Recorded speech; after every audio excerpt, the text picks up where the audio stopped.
Welcome to the Salmon Runs YouTube. Enjoy the video.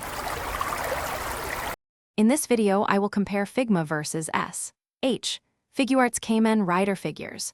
We will delve into their distinct characteristics, examining articulation, sculpt, and accessories. Understanding these differences will help you decide which line best suits your collecting preferences.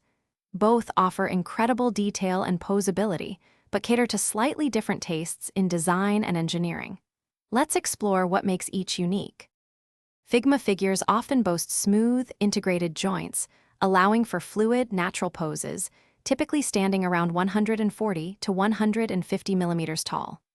SHF Figuarts, however, are renowned for their extensive range of motion, utilizing more visible, robust joints to achieve dynamic, action-oriented stances. Both lines prioritize articulation, ensuring collectors can recreate iconic character moments with impressive flexibility and stability, making them excellent display pieces. When it comes to aesthetics, Figma figures generally present a more stylized, anime-inspired sculpt, often with softer lines and vibrant paint applications. SHF Figuarts, conversely, aim for high show accuracy, meticulously replicating intricate details and textures from the source material, often standing at about 145 millimeters.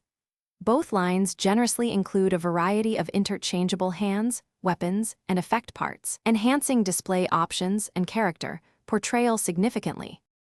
Regarding price and collectability, both Figma and SHF Figuarts figures typically retail in a similar range, often between $60 and $90, depending on complexity and accessories. SHF Figuarts generally offers a broader and more consistent selection of Kamen Rider characters, making it a go-to for franchise enthusiasts. Both lines maintain strong aftermarket value for popular and limited releases, making them sound investments for dedicated collectors. Thanks for watching. Consider subscribing if we helped you.